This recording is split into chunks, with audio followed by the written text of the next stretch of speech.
Welcome to QK news. ముందుగా headlines చూద్దాం. వచ్చిన భోగాపురం విమానాశ్రయాన్ని ప్రారంభించనున్న ప్రధాని. భోగాపురం విమానాశ్రయ ప్రారంభానికి ఏర్పాట్లు పూర్తి.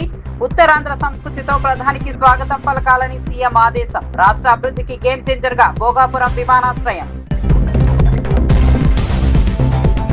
విద్యార్థుల సమస్యలపై పార్లమెంట్ లో చర్చ జరపాలన్న రాహుల్ గాంధీ. విద్యార్థుల అంశంపై ప్రత్యేక చర్చ కోరిన రాహుల్.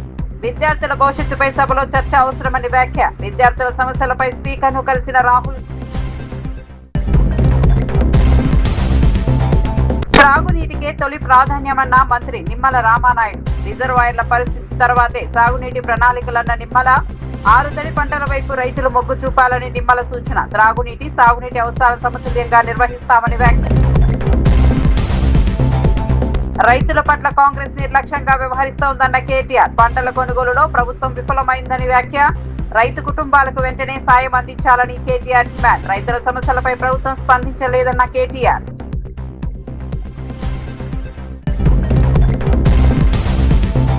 పంచదార్లలో అక్రమ మైనింగ్ వెంటనే ఆపాలని అమర్నాథ్ డిమాండ్. పంచదార్లను నో మైనింగ్ జోన్ గా ప్రకటించాలని వ్యాఖ్య. పవిత్ర క్షేత్రాల పరిరక్షణపై ప్రభుత్వాన్ని నిలదీసిన అమర్నాథ్. పంచదార్ల మైనింగ్ పై ఎంపీ సీఎం రమేష్ ను లక్ష్యంగా చేసుకున్న అమర్నాథ్. అల్లూరి సీతారామరాజు అంతర్జాతీయ విమానాశ్రయం ఆగస్టు 1న ప్రారంభానికి సిద్ధమవుతోంది. ప్రధాని నరేంద్ర మోదీ ప్రయాణికుల టెర్మినల్ తో పాటు పలు కీలక మౌలిక సదుపాయాల ప్రాజెక్టులను ప్రారంభించనున్నారు.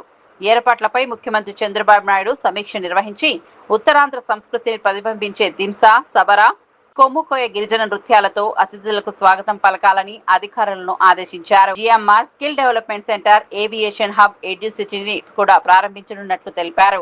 ఈ విమానాశ్రయం రాష్ట్ర అభివృద్ధికి గేమ్ చేంజర్ గా నిలుస్తుందని సీఎం పేర్కొన్నారు.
రాష్ట్రంలో త్రాగునీటి అవసరాలకే తొలి ప్రాధాన్యం ఇస్తామని మంత్రి నిమ్మల రామానాయుడు స్పష్టం చేశారు.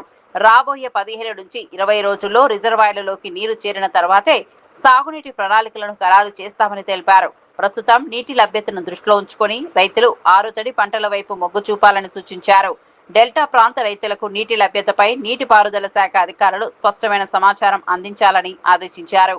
అందుబాటులో ఉన్న నీటి వనరులను సమర్థంగా వినియోగిస్తూ త్రాగునీరు, సాగునీటి అవసరాలను సమతుల్యంగా నిర్వహిస్తామని మంత్రి పేర్కొన్నారు. మళ్ళీ కొత్త గేట్లు ఏర్పాటు చేయడంలో గాని గోరకల్లు, మీ అందరికీ తెలుసు గోరకల్లు అంటే మరి జిఎన్ఎస్ఎస్ గాలేరీ నగర్కి ఆయువు పొట్టు. గోరకల్లులో నీరుంటేనే మరి కడప జిల్లాలోను పులివెందుల్లోనూ నీరుండేటువంటి పరిస్థితి. అటువంటి గోరకల్లు ప్రమాదభరితంగా ఉంది అంటే 5 సంవత్సరాల మరి ఆ రోజు ఉన్నటువంటి ప్రభుత్వం పట్టించుకోవాలా. మళ్ళీ ఈరోజు ఆ గోరకొల్లు రిజర్వాయర్కి మళ్ళీ 53 కోట్ల రూపాయలు ఈవేళ నిధులు ఇచ్చి మళ్ళీ టెండర్లు పిలిచినటువంటి పరిస్థితి. ఎందుకంటే గోరకొల్లో నీళ్లుంటేనే అవుకులో నీళ్లుంటాయి, అవుకులో నీళ్లుంటేనే గండికోటలో నీళ్లుంటాయి, గండికోటలో నీళ్లుంటేనే చిత్రావతి బ్యాలెన్స్ రిజర్వాయర్కి నీళ్లుంటాయి. ఇలా ఏ రిజర్వాయర్కి నీళ్లు ఉండాలన్నా జిఎన్ఎస్ఎస్లో గోరకొల్లో ఉండాలి. ఆ చిత్రావతిలో నీళ్లుంటేనే ఆ యొక్క పులివెందుల్లో నీళ్లుంటాయి. అంటే ఈ రకంగా ఎంత అన్యాయం, ఎంత దుర్మార్గం. గత 5 సంవత్సరాల ఇటువంటి ప్రాజెక్టులు, రిజర్వాయర్లు ఒక్క రూపాయి కూడా వెచ్చించకుండా ఎట్లా గాలిలో వాటి భద్రత వదిలేసిందో గత ప్రభుత్వం మనందరం కూడా చూసాం. మరి ఇటువంటి పాలన వైఫల్యం గత ప్రభుత్వం అవుతే ఈ 2 సంవత్సరాల్లోనే వాటన్నిటిని కూడా గాడిలో పెడుతూ పట్టాలు ఎక్కిస్తూ వీటన్నిటికీ కంక్లూజింగ్ మీరే చూస్తారు. సాగునీటి ప్రాజెక్టుల మీద ఎవరు ఎంత ఖర్చు పెట్టారో ఈ ఒక్క షీట్ మీకు సరిపోతుంది. ఆంధ్రప్రదేశ్ రాష్ట్ర ప్రజలకు కానీ రాయలసీమ ప్రజలకు కానీ ఏ ప్రభుత్వం ఇరిగేషన్ శాఖ ఎంత ప్రాధాన్యత ఇచ్చింది అనేది ఈవేళ లెక్కలు చెప్తూ ఉన్నాయి, బడ్జెట్ చెప్తూ ఉంది, జరుగుతున్నటువంటి పనులు చెప్తూ ఉన్నాయి, ప్రోగ్రెస్. అందులో ముఖ్యంగా 2014-2019 5 సంవత్సరాల తెలుగుదేశం ప్రభుత్వ హయాంలో ఆ రోజు ఇరిగేషన్కి సంబంధించి 68,000 కోట్ల రూపాయలు ఆ రోజు మనం వెచ్చించినటువంటి పరిస్థితి. గ్రాఫ్ కూడా చూపించాము ఒకసారి. 68,000 కోట్లు. ఇప్పుడే చూడండి, గ్రాఫ్ చూసుకుంటే మీకు చాలా క్లియర్గా అర్థమవుతూ ఉన్నటువంటి పరిస్థితి. ఒక్కసారి ఆ గ్రాఫ్ చూస్తే ఆ రోజు 2014-2019 5 సంవత్సరాల్లో 68,000 కోట్ల రూపాయలు మేము ఇరిగేషన్ రంగానికి వెచ్చించాం. అదే 2019-2024 5 సంవత్సరాల్లో ఇరిగేషన్కి వెచ్చించింది వైసీపీ హయాంలో 32,000 కోట్ల రూపాయలు. ఎంత డిఫరెన్సో చూడండి. ఇక్కడ ఇంకొక విషయాన్ని చాలా క్లియర్గా అర్థం చేసుకోవాలి మా మీడియా మిత్రులు కూడా, ప్రజలు కూడా. ఆ రోజు 14-19 5 సంవత్సరాల్లో దగ్గర 7 లక్షల కోట్ల బడ్జెట్ మాది. 7 లక్షల కోట్ల బడ్జెట్ ఉంటే 68,000 ఇరిగేషన్కి ఇచ్చాం. నాకు తెలుసుండి 19-24 5 సంవత్సరాల వైసీపీ లోక్సభలో విద్యార్థులు ఎదుర్కొంటున్న సమస్యలపై ప్రత్యేక చర్చ నిర్వహించాలని కాంగ్రెస్ అగ్రనేత రాహుల్ గాంధీ డిమాండ్ చేశారు. ఈ అంశంపై చర్చకు అవకాశం కల్పించాలని లోక్సభ స్పీకర్ ను కలిసి విజ్ఞప్తి చేసినట్లు తెలిపారు. దీనిపై స్పందించిన స్పీకర్ ప్రభుత్వ అనుమతి లభిస్తేనే సభలో చర్చ చేపట్టడం సాధ్యమవుతుందని చెప్పారని రాహుల్ వెల్లడించారు. విద్యార్థుల భవిష్యత్తుకు సంబంధించిన కీలక అంశాలపై పార్లమెంట్లో విస్తృతంగా చర్చ జరగాల్సిన అవసరం ఉందని ఆయన అభిప్రాయపడ్డారు. Speaker is telling us that to debate in Parliament, he has to take permission from the government. He is openly telling us that. ठीक है. देखिए, इशू स्टूडेंट्स की है, यूथ के फ्यूचर की है, और ये जो किया जा रहा है, लोगों को मारा जा रहा है, पीटा जा रहा है, this is completely un-Indian. Modi ji has not even apologized for what has happened yesterday. Now, ये जो युवा हैं, ये एजुकेशन सिस्टम के बारे में, टेस्टिंग सिस्टम के बारे में प्रोटेस्ट कर रहे हैं. पूरा देश जानता है कि education system, testing system is broken. It has ceased to exist. Testing system has been hollowed out by termites. That is all they're saying. Nothing wrong with it. We've been saying it. I've been doing presentation after presentation about this. Why is the Prime Minister silent? What is the reason? He should apologize to the students and he should stop this nonsense of police people thrashing students. This is completely wrong. Sir, उनका हवाला देते हुए किरण रिजिजू ने कहा कि आज वो NDA की बैठक में प्रधानमंत्री ने कहा कि हमने त्वरित एक्शन लिया, हमने बहुत रैपिड एक्शन लिया. We are concerned. Prime Minister is concerned about the students and their future. Action was taken. 13 people were arrested. That has been briefed by the minister. The point is that this is no way to treat the young people of this country. The young people of this country do not have any opportunities. All the doors are closed. There is only one door which is open. Nellore ఆనమలవారి వీధిలో 60 ఏళ్ల నాటి శిథిలా భవనం slab కూలిపోవడంతో 3 శిథిలాల కింద చిక్కుకున్నారు. సమాచారం అందుకున్న అగ్నిమాపక సిబ్బంది, పోలీసులు, సహాయక బృందాలు వెంటనే సంఘటనా స్థలానికి చేరుకుని వెనుక భాగంలోని కిటికీ ద్వారా 3ని సురక్షితంగా బయటకు తీసుకొచ్చారు. ఘటనపై మంత్రి నారాయణ, జిల్లా కలెక్టర్ శుక్లా సంఘటనా స్థలాన్ని సందర్శించి బాధితులను పరామర్శించారు. శిథిలా భవనంలో నివసిస్తున్న 8 కుటుంబాలకు టిట్కో ఇళ్లను కేటాయించినట్లు అధికారులు తెలిపారు. సహాయక చర్యల్లో పాల్గొన్న సిబ్బందిని మంత్రి అభినందించారు. ఫ్రంట్ పార్ట్ పడిపోవటం, లోపల ముగ్గురు ఇరుక్కోబోయారు. ఫైర్ వాళ్ళు, పోలీసు వాళ్ళు, ఎలక్ట్రిసిటీ వాళ్ళు అండ్ మున్సిపల్ డిపార్ట్మెంట్ అందరూ వెంటనే స్పాట్కి రావటం, ఆ బ్యాక్ సైడ్ నుంచి వాళ్ళు తీసుకొచ్చారు. నిజంగా ప్రత్యేకంగా అభినందిస్తున్నాను. 8 కాపురాలు ఎవరైతే ఉన్నారో వాళ్ళకి ఇమీడియట్ గా టిట్కో హౌసెస్ శాంక్షన్ చేయమని కమిషనర్ గారు కూడా చెప్పాను. రేపు మార్నింగే రేపే అలాట్ చేయమని. అక్కడైతే ఓల్డ్ బిల్డింగ్స్ ఉన్నాయో మున్సిపల్ అధికారులు ఈ బిల్డింగ్ లైఫ్ అయిపోయింది, దీన్ని డెమాలిష్ చేయాలంటే మీరైనా డెమాలిష్ చేసి కట్టుకోండి, లేదు అంటే మున్సిపల్ అధికారులు దాన్ని డెమాలిష్ చేయడానికి అబ్జెక్షన్ చెప్పొద్దని తెలియజేస్తూ అనకాపల్లి జిల్లా పంచదార్లలో అక్రమ మైనింగ్ కు వ్యతిరేకంగా వైఎస్ఆర్సీపీ చేపట్టిన చలో పంచదార్ల కార్యక్రమం ఉద్రిక్తంగా మారింది. పవిత్ర పంచదార్ల క్షేత్రాన్ని వెంటనే నో మైనింగ్ జోన్ గా ప్రకటించాలని మాజీ మంత్రి గుడివాడ అమర్నాథ్ డిమాండ్ చేశారు. ఎంపీ సీఎం రమేష్ పై తీవ్ర విమర్శలు చేస్తూ ఆయనను కరప్షన్ మ్యాన్ గా అభివర్ణించారు. శతాబ్దాల చరిత్ర కలిగిన పవిత్ర క్షేత్రాలను మైనింగ్ పేరుతో ధ్వంసం చేయడం సరికాదన్నారు. ఆధ్యాత్మిక ప్రదేశాలను కాపాడాల్సిన బాధ్యత ప్రభుత్వంపై ఉందని, లేకపోతే ప్రజల ఆగ్రహాన్ని ఎదుర్కోవాల్సి వస్తుందని హెచ్చరించారు. అది మనం గమనించలేదు, ఓట్లేసి గెలిపించాం. ఈ రోజు కొండలు దోచిపోతా ఉన్నాడు, గుడిలో లింగాన్ని దోచుకుపోయేటువంటి కార్యక్రమం చేస్తా ఉన్నాం. నిన్న మొన్న చూసాం, అనకాపల్లి నుంచి అయోధ్యకి రైలు వేసాడంట. ఇక్కడ గుడిలో లింగాన్ని మింగేశాడు. అక్కడ అయోధ్య రాముణ్ణి ఇక్కడి నుంచి దోచుకుపోయినటువంటి సొమ్ముతో ఆ భక్తులు తీసుకెళ్తే నీకు ఏ రకమైనటువంటి పుణ్యం రాదు సీఎం రమేష్ అనేటువంటి విషయాన్ని ఈ సందర్భంగా తెలియజేస్తాం. ఈ అవినీతి అక్రమాలు ఇవన్నీ కూడా ప్రజలందరూ కూడా గమనిస్తా ఉన్నారు. సీఎం రమేష్ గారు మీరు శివుడితో పెట్టుకున్నారు, నువ్వు చేసేటువంటి అవినీతి నీ అహంకారాన్ని అంతమొందించడానికి ఆ శివుడు మూడొక్కడిని తెలిస్తే సీఎం రమేష్ గారు అనేటువంటి విషయాన్ని ఈ సందర్భంగా తెలియజేస్తా ఉన్నారు. తెలంగాణలో రైతుల పరిస్థితిపై కాంగ్రెస్ ప్రభుత్వాన్ని తీవ్రంగా విమర్శించారు బీఆర్ఎస్ వర్కింగ్ ప్రెసిడెంట్ కేటీఆర్.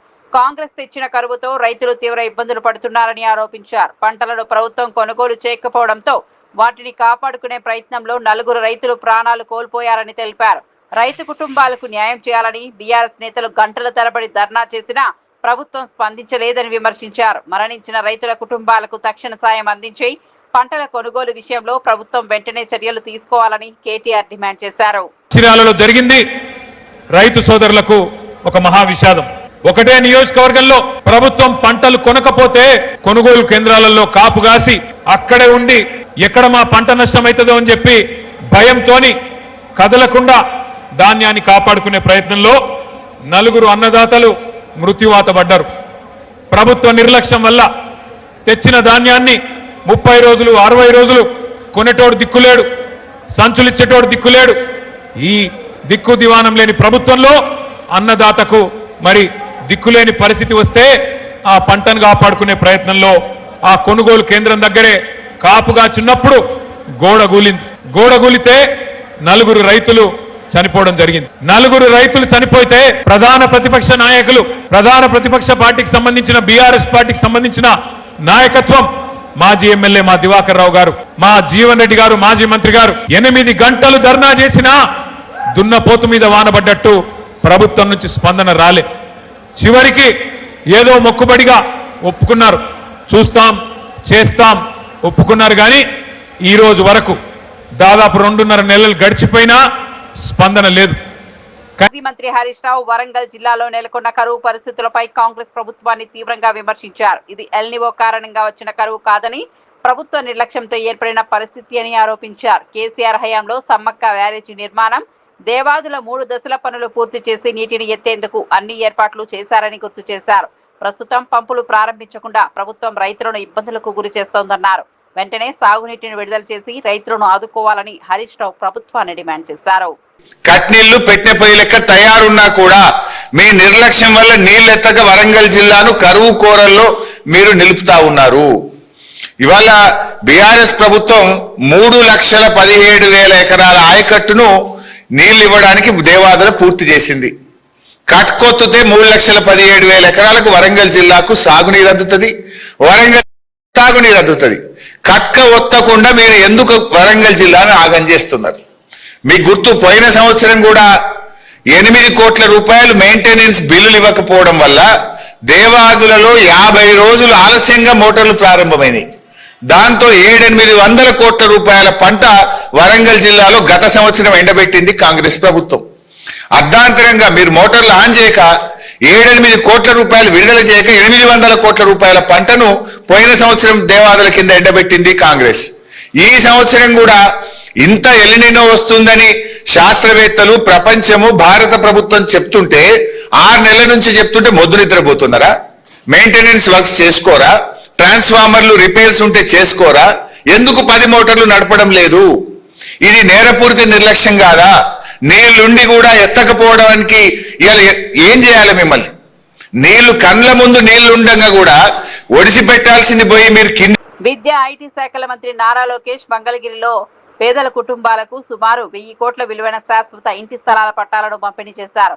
ఎన్నికల సమయంలో ఇచ్చిన హామీ మేరకు ఈ కార్యక్రమాన్ని అమలు చేస్తున్నామని తెలిపారు.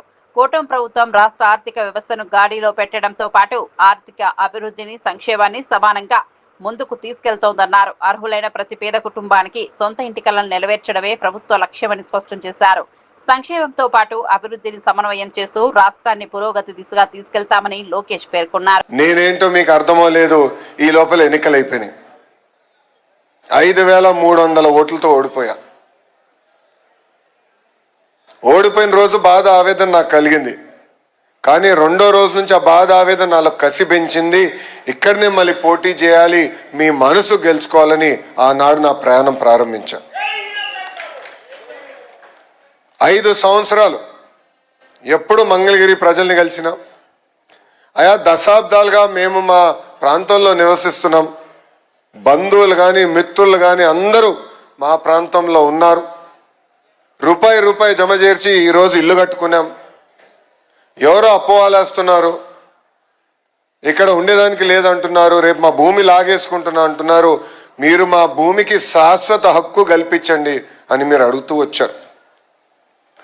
ఆ రోజు నేను మీ అందరికి ఒకటే చెప్పా, ఒకేసారి అందరు భూములు నేను రెగ్యులరైజ్ చేయలేను. ఎందుకంటే కొన్ని అటవీ శాఖ కింద ఉంటాయి, కొన్ని కొండ పోరంబోకని ఉంటాయి, అనేక క్లాసిఫికేషన్స్ కింద ఉంటాయి. కానీ తప్పనిసరిగా ఇచ్చిన హామీ 5 సంవత్సరాలు నేను నిలబెట్టుకుంటా అన్నాను. ఈరోజు రెండో విడత కింద 3000 కుటుంబాలకి శాశ్వత భూ హక్కు కల్పిస్తున్నా. భూమి మీది, మీరే ఉంటున్నారు, ఇల్లు కట్టుకుని నివసిస్తున్నారు, కానీ తాకట్టు పెట్టే పరిస్థితి లేదు. భయంతో మీరు బతికారు. ఎవరో వస్తారంట, ఎవరో బీకేస్తారంటనా దశాబ్దాలుగా ఒక భయంలో మీరు బతికారు. ఈరోజు ఆ భయం అనేది పోతుంది. అది మీకు శాశ్వత హక్కు ఆ భూమి పైన ఈరోజు కూటమి ప్రభుత్వం మీకు కల్పిస్తుంది. ఆనాడు మీ అందరూ ఒక విషయం కోరా. 2019 ఎన్నికల తర్వాత నేను అనేక అవమానాలు ఎదుర్కొన్నా. చాలా మంది నన్ను ఎగతాళి చేశారు. సొంత నియోజకవర్గం గెలుచుకోలేకపోయాం. చంద్రబాబు నాయుడు గారి పైన కూడా కించపరిచే విధంగా మాట్లాడారు. నీ కొడుకును నువ్వు గెలిపించలేకపోయావు అని చెప్పారు అన్నాడు. మిమ్మల్ని అందరూ ఒకే విషయం అడిగా, 5300 ఓట్లతో ఓడిపోయా, దాని పక్కన ఒక్క 0 పెట్టి నన్ను గెలిపించండి, అభివృద్ధి సంక్షేమం ఏంటో చేసి చూపిస్తానని చెప్పా. ఎవ్వరు ఊహించిన విధంగా ఆంధ్ర రాష్ట్ర చరిత్రలో టాప్ 3 మెజారిటీతో 91,000 మెజారిటీతో నన్ను గెలిపించి మీరు శాసనసభకు పంపించారు. మీరు ఎంత ఎక్కువ మెజారిటీ ఇస్తే అంత కొండంత బలం వస్తుందని నాకు ఆనాడు చెప్పా. ఆ బలమే ఈరోజు నన్ను నడిపిస్తుంది. సంక్షేమ అభివృద్ధి అనేది కూటమి ప్రభుత్వం జోడెద్దుల బండి. రెండు మేము కలుపుకుని తీసుకెళ్తున్నాం. మన ప్రభుత్వం అధికారంలోకి వచ్చినప్పుడు ఆదాయం రూపాయి అవుతే ఖర్చు ₹60 ఉండే. పెన్షన్లు, అధికారుల జీతాలు, ఇంకో పక్కన అభివృద్ధి కార్యక్రమాలు. గడిచిన 2 సంవత్సరాలు కూటమి ప్రభుత్వం అహర్నిశలు కష్టపడి పెద్ద ఎత్తున పరిశ్రమలు తీసుకొస్తాం కానివ్వండి, ఆగిపోయిన పనులు ప్రారంభిస్తాం కానివ్వండి, ఇవన్నీ చేసిన తర్వాత ఈరోజు ఆదాయం రూపాయి వస్తే ఖర్చు ఇంకా ₹40 ఉంది. ఇంకా ఆర్థిక ఇబ్బందుల నుంచి మనం బయటికి రాలా. కానీ కూటమి ప్రభుత్వం లక్ష్యం ఒకటే, ఇచ్చిన హామీ నిలబెట్టుకోవాలని. ఇంకో పక్కన నాకు అన్న సమానమైన పవన్ అన్న కూడా ఉన్నారు. మొన్న కూడా అన్నను కలిసినప్పుడు ఒక మాట అన్న రాజకీయాలు వేరు, రిలేషన్షిప్ వేరు. ఆ రోజు చంద్రబాబు నాయుడు గారిని ఒక తప్పు కేసు పెట్టి జైలుకి పంపించినప్పుడు కరెక్ట్గా 3 రోజుల తర్వాత పవన్ అన్న వచ్చి నన్ను కలిశారు. ఆయన ఒక మంచి మాట అన్నారు, నీకు అన్నగా నేను నిలబడతా, నీకేమున్నా ఎప్పుడున్నా ఒక్క ఫోన్ చేయని నాకు భరోసా ఇచ్చింది మా పవన్ అన్న. ఈరోజు కేబినెట్ మీటింగ్లో మంగళగిరి పనులు వస్తూ ఉంటాయి, 100 పడకల ఆసుపత్రి కానివ్వండి, మిగతా కార్యక్రమాలు వచ్చినప్పుడు నా ఎదురుగా పక్క కూర్చుని ఉంటారు. ఆయన నా వైపు చూసి బాగా నవ్వుతారు, అన్నీ నువ్వు పట్టుకెళ్తున్నావా అన్నట్టుగా. అంటే అందరం కలిసి పనిచేస్తున్నాం, పోటీ పడి పనిచేస్తున్నాం. రాష్ట్రాన్ని అభివృద్ధి చేయాలి, దారి తప్పిన రాష్ట్రాన్ని సరైన దారిలో పెట్టాలి లక్ష్యంతో మేమందరం పనిచేస్తున్నాం. పంచదాల ఉమా ధర్మలింగేశ్వర స్వామి ఆలయం పరిసరాల్లో జరుగుతున్న మైనింగ్ పై తీవ్ర అభ్యంతరాలు వ్యక్తమవుతున్నాయి. సుమారు 12 శతాబ్దాల చరిత్ర కలిగిన ఈ పవిత్ర క్షేత్రం చుట్టూ కొండలను త్రవ్వడం సనాతన సంప్రదాయాలకు విరుద్ధమని విమర్శలు వ్యక్తమవుతున్నాయి. గతంలో ప్రభుత్వ భవనాల నిర్మాణాలపై మాట్లాడిన నాయకులు ఇప్పుడు ఈ అంశంపై ఎందుకు స్పందించడం లేదని ప్రశ్నించారు. పవిత్ర క్షేత్రాలను పరిరక్షించడం ప్రభుత్వ బాధ్యత అని, మైనింగ్ కార్యకలాపాలను వెంటనే నిలిపివేయాలని డిమాండ్ చేశారు.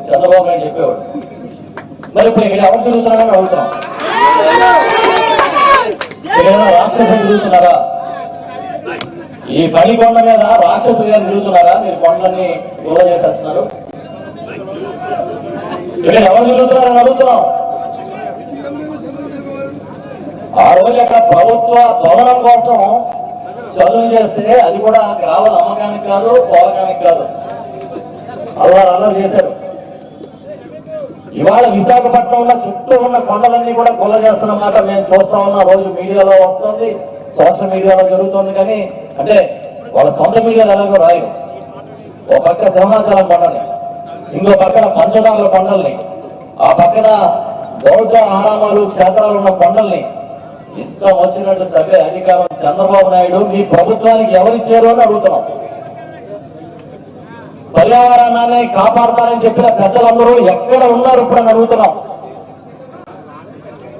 పెద్ద పెద్ద ప్రవచనాలు చెప్పిన ఆ నాయకులందరూ ఆనాడు గత ప్రభుత్వం మీద లేనిపోని అబండాలు వేసిన నాయకులందరూ ఇవాళ ఏం మాట్లాడుతున్నారని అడుగుతున్నాం. నిన్ననే ఒక ప్రెస్ మీట్ చూసా. ఇన్ఛార్జి మంత్రి గారు, ఆయన స్వయంగా మైనింగ్ మినిస్టర్, స్థానిక శాసనసభ్యులు ఒక ప్రెస్ మీట్ లో మాట్లాడిన వీడియో చూసాం. ఆ ప్రెస్ మీట్ లో వారు ఏం చెప్తున్నారంటే ఆర్కియాలజీ డిపార్ట్మెంట్ కి రాశారట, నో మైనింగ్ జోన్ కి చేయాలని అనుకుంటున్నారట. మీరు ఎవరి చెవులో పువ్వులు పెట్టద్దు. ఆ రోజు ఇక్కడే ఇదే ప్రాంగణంలో తెలంగాణ బీజేపీ రాష్ట్ర అధ్యక్షుడు రామచంద్రరావు జీహెచ్ఎంసీ పరిధిలో కాంగ్రెస్ ప్రభుత్వం తీసుకొచ్చిన క్యూఆర్ చట్టంలోని పలు నిబంధనలను వ్యతిరేకించారు. శాస్త్రీయమైన పన్నుల విధానం లేకపోవడంతో ప్రతి ఏడాది 5% వరకు పన్నులు పెరిగే అవకాశం ఉందని పేర్కొన్నారు. రిజిస్ట్రేషన్ విలువ ఆధారంగా పన్నులు నిర్ణయించడం ప్రజలపై అదనపు భారం మోపుతుందని విమర్శించారు. ఇందిరమ్మ ఇళ్ల పథకంలో ముందస్తుగా 10,000 డిపాజిట్ వసూలు చేయడం పేదలకు అన్యాయమని పేర్కొన్నారు. అర్హులైన ప్రతి కుటుంబానికి ఎలాంటి ఆర్థిక షరతులు లేకుండా ఇల్లు అందించాలని ప్రభుత్వాన్ని కోరారు. దాంట్లో కొన్ని అభ్యంతరాలు ఉన్నాయి. ముఖ్యంగా ట్యాక్సేషన్ సిస్టంలో ఎక్కడ కూడా సైంటిఫిక్ ట్యాక్సేషన్ లేదు. మీరు ఒకవేళ చూస్తే ప్రతి సంవత్సరం 5% ట్యాక్స్ పెరిగేటట్టు అవకాశాలు ఉన్నాయి. ఒకటి. రెండోది, రిజిస్ట్రేషన్ వాల్యుయేషన్ మీద మీకు ట్యాక్స్ ఫిక్స్ చేస్తారని ఒకటి. తర్వాత ఇప్పుడున్న ట్యాక్స్ స్ట్రక్చర్ ఏదైతుందో దాని తర్వాత ఎటువంటి స్ట్రక్చర్ తీసుకుని ఇది మొత్తం యూనిఫామిటీ లేకుండా ఒక ట్యాక్స్ దోపిడీ ఉంటుంది. ఈ క్యూర్ ప్రజల్లో లోకల్ బాడీలో ట్యాక్స్ దోపిడీ ఉంటుంది. ఇది అదేవిధంగా వాటరు, సివరేజు ఈ రెండు కూడా సపరేట్ బోర్డుగా చేసేటటువంటిగా ప్రయత్నాలు జరుగుతున్నాయి. మరి దాంట్లో కూడా రెండు సపరేట్గా ఇప్పుడైతే కలిపే ట్యాక్స్ కడతా ఉన్నారు. మరి సపరేట్ ట్యాక్సెస్ అవుతాయి. ఎవరు అంటే ప్రజల మీద ఎంత భారం పడుతుందో ఒక్కసారి మనం ఆలోచించాలి. రెండోది, ఇక్కడ విషయం ఏంటంటే గతంలో జిహెచ్ఎంసీలో మ్యాండేటరీ ఏంటంటే వార్డ్ మెంబర్స్గా కొంతమంది వాళ్ళు సెలెక్ట్ చేసుకొని లోకల్ కార్పొరేటర్స్, వార్డ్ మెంబర్స్తో పాటు స్థానిక సమస్యలపైన స్థానికంగా ఉన్నటువంటి ఒక పరిపాలనలో భాగంగా ఉంటుండే. ఇది 74 అమెండ్మెంట్ 74th అమెండ్మెంట్ సంబంధించినటువంటి ఒక స్పిరిట్ అది. అంటే పార్టిసిపేషన్, లోకల్ బాడీలో పార్టిసిపేషన్ ఆఫ్ ది పీపుల్. దీంతో అర్బన్ లోకల్ బాడీస్లో వార్డ్ మెంబర్స్ అనేది ఉందో ఇది మ్యాండేటరీ, చట్టంలో మ్యాండేటరీ అది. ఇది దీంట్లో ఎక్కడ కూడా వార్డ్ మెంబర్స్ ఒక అభిప్రాయాలు కానీ ఎక్కడ కానీ లేదు ఇక్కడ. తర్వాత ఎన్నుకోబడ్డటువంటి ఒక ఏవైతే ప్రజాప్రతినిధులు ఉంటారో కార్పొరేటర్స్ కానీ కానీ వాళ్ళకి సంబంధించినటువంటి కూడా దీంట్లో ఎక్కడ కూడా మన రోల్ ఉంటుంది అనేది ఎక్కడ స్పష్టంగా లేదు అది. సో కాబట్టి ఈ యొక్క చట్టం ఏదైతే ఉన్నదో ముఖ్యంగా అనేక రెసిడెన్షియల్ అసోసియేషన్స్ వాళ్ళు దీన్ని వ్యతిరేకిస్తూ ఉన్నారు. మెగా డిఎస్సీ నియామకాలపై వస్తున్న ఆరోపణలను ఎమ్మెల్సీ భూమిరెడ్డి రామ్ గోపాల్ రెడ్డి తీవ్రంగా ఖండించారు. మంత్రి నారా లోకేష్ నేతృత్వంలో నిర్వహించిన డిఎస్సీ నియామకాల్లో ఎలాంటి అక్రమాలు జరగలేదని స్పష్టం చేశారు. ఆధారాలు లేకుండా కోర్టును ఆశ్రయించిన వైఎస్ఆర్సీపీ నేతలకు న్యాయస్థానంలో నిరాశ ఎదురైందని విమర్శించారు. నిరుద్యోగ యువత భవిష్యత్తుతో రాజకీయాలు చేయడం తగదని అన్నారు. ఎన్డీఏ ప్రభుత్వం పారదర్శకంగా ఉద్యోగాలు భర్తీ చేపడుతోందని, అర్హులైన అభ్యర్థులకు న్యాయం జరుగుతుందని రామ్ గోపాల్ రెడ్డి తెలిపారు. యువత ఆకాంక్షలపైన గొడ్డలు వేటు వేయాలని చేస్తున్న కుట్రలు సఫలం కావడం లేదు. తాజాగా ఆ పార్టీకి సంబంధించిన శాసనమండలి సభ్యుడు మెగా డిఎస్సీలో అక్రమాలు జరిగాయి, స్పోర్ట్స్ కోటాలో అక్రమాలు జరిగాయి, క్రీడాకారులు కాని వారికి ఉద్యోగాలు ఇచ్చారు, దీనిపైన సిబిఐ విచారణ జరపాలని చెప్పి రాష్ట్ర ఉన్నత న్యాయస్థానంలో ప్రజా ప్రయోజనాల వ్యాజ్యం వేయడం జరిగింది. ఆ ప్రయోజనాల వ్యాజ్యం నిన్న విచారణకు వచ్చినప్పుడు సంబంధిత న్యాయమూర్తులు వాటిని అందరినీ కూడా సమగ్రంగా పరిశీలించి వెనక్కి కొట్టడం జరిగింది. దీంట్లో ఏమీ లేదు, ఇది ఏదో కావాలనే మా సమయాన్ని వృధా చేసేదానికి ఈ పిటిషన్ వేసినట్లుంది, ఇది సరికాదని చెప్పి అని వ్యాఖ్యానిస్తే ఈ పిటిషన్ మేము వెనక్కి తీసుకుంటామని చెప్పి వైఎస్ఆర్సీపీకి చెందిన లాయర్లు వెనక్కి తీసుకోవడం జరిగింది.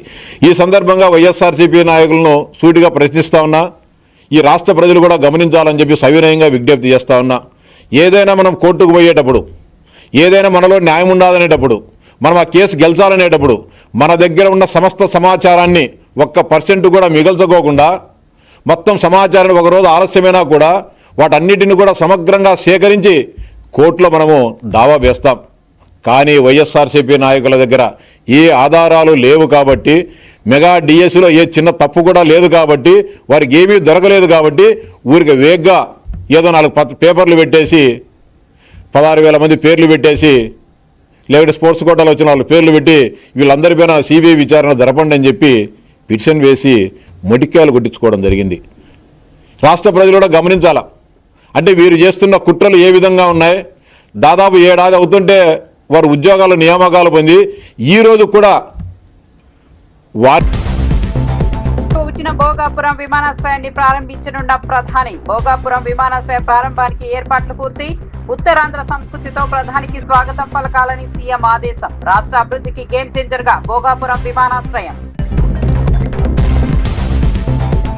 విద్యార్థుల సమస్యలపై పార్లమెంట్ లో చర్చ జరపాలన్న రాహుల్ గాంధీ. విద్యార్థుల అంశంపై ప్రత్యేక చర్చ కోరిన రాహుల్, విద్యార్థుల భవిష్యత్తుపై సభలో చర్చ అవసరమని వ్యాఖ్య. విద్యార్థుల సమస్యలపై స్పీకర్ ను కలిసిన రాహుల్. త్రాగునీటికే తొలి ప్రాధాన్యమన్న మంత్రి నిమ్మల రామానాయుడు. రిజర్వాయర్ల పరిస్థితి తర్వాతే సాగునీటి ప్రణాళికలన్న నిమ్మల. 6 తడి పంటల వైపు రైతులు మొగ్గు చూపాలని నిమ్మల సూచన. త్రాగునీటి, సాగునీటి అవసరాల సమతుల్యంగా నిర్వహిస్తామని వ్యాఖ్య. రైతుల పట్ల కాంగ్రెస్ నిర్లక్ష్యంగా వ్యవహరిస్తోందన్న కేటీఆర్. పంటల కొనుగోలులో ప్రభుత్వం విఫలమైందని వ్యాఖ్య. రైతు కుటుంబాలకు వెంటనే సాయం అందించాలని కేటీఆర్ డిమాండ్. రైతుల సమస్యలపై ప్రభుత్వం స్పందించలేదన్న కేటీఆర్.